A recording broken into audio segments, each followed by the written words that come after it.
let me bring in Ms. Verma.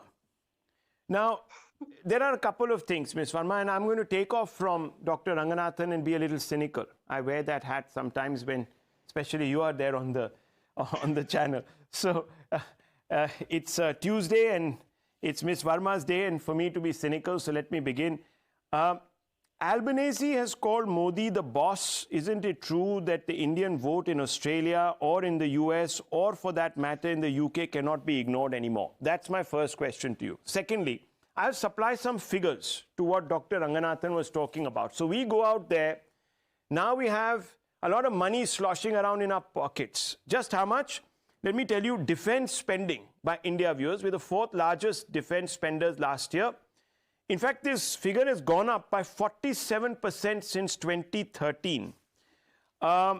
So we are spending about $81.4 billion. Now, anyone would want a chunk of that, especially economies like the UK that can't decide whether they should be on which side of the channel anymore and whether they have jobs or not, or the poor French who are finding it difficult to stave off pitchforked, armed farmers. Or if you look across the border in America, where they're jousting really with an inflation that's, quite towering. So obviously they want your money and they're going to say nice things about Mr. Modi. How do you respond to all of this? Okay.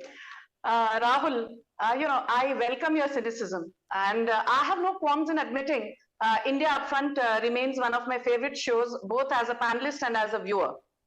Now, let me come to the meat of the debate. And the meat of the debate is this. I will divide it and very quickly, without being verbose, into two halves. Modi's achievements in the global arena as a global statesman, as India's best brand ambassador, and of course, closer at home at the hustings. Because finally, you cannot talk about Modi without talking about electoral politics in India.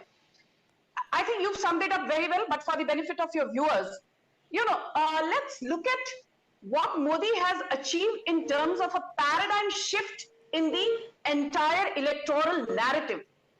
People would accuse me of being arrogant, but I have this to say. Not only did Narendra Modi win two thumping victories, with 17.6 crore voters voting for BJP-led NDA in 2014, followed by about 23 crore voters in 2019, which translates into a 31% jump. But more importantly, look at the manner in which the entire opposition has been decimated. And I will quickly give you some numbers. What is the strength of Aam Aadmi Party in the Lok Sabha today? 1 seat. And that was after winning the recent Jalandhar by-election where their candidate Sushil Rinku won. Otherwise, the tally would have been 0. How many seats does the JDU have in Lok Sabha? 16. How many does the BRS have? 9. How many does the RJD have?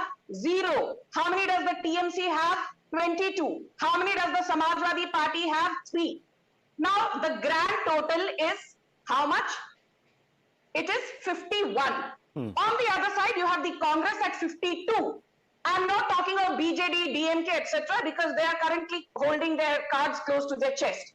So on the one side, you have a fractious alliance of 51 seats in the Lok Sabha. You add the Congress to that, 52 seats. You have another fractious alliance of 103 seats. 103 seats versus 303 of the BJP-led NDA under the aegis of Narendra Modi. Is there any competition? Absolutely not. Am I being arrogant? No, I'm being realistic. I'm showing the mirror to people who believe that one swallow makes a summer. You people, and when I say you, it is everybody from the other side who's been taking pot shots at the BJP for losing the Karnataka Assembly elections. Of course, that loss has hurt.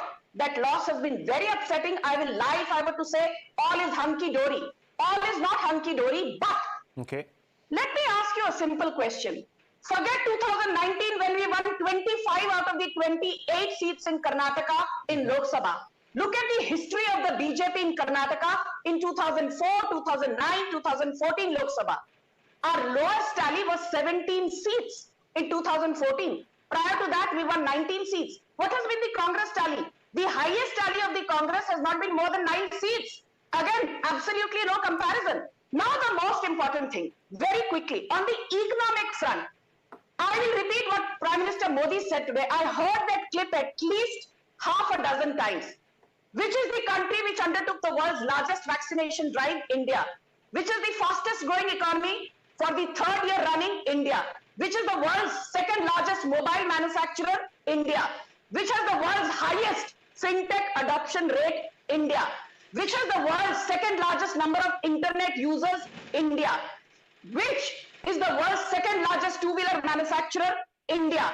Which is the world's fourth largest automobile manufacturer? India. Which is the world's third largest electricity producer? India. Which is the world's second largest steel manufacturer? India. Which is the world's sixth largest stock market in terms of market capitalization? India. And when did all this happen?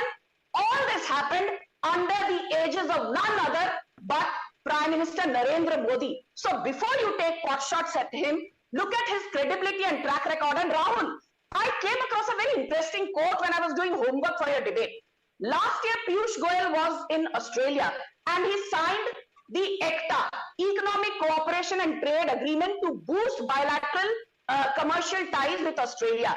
And after signing the deal, he said ECTA has been negotiated with the speed of Brett Lee and with the perfection of Sachin Tendulkar. And I will go one step further and say that when I see Prime Minister Modi, forget my party affiliation. I mean, I'm not some career politician. I'm a career investment banker. But as a proud tax-paying Indian, I'm reminded of John Maxwell, who said, a great leader is one who goes the way, knows the way, shows the way. And there is somebody else who says a great leader is somebody who knows when to lead, but when to take a step back.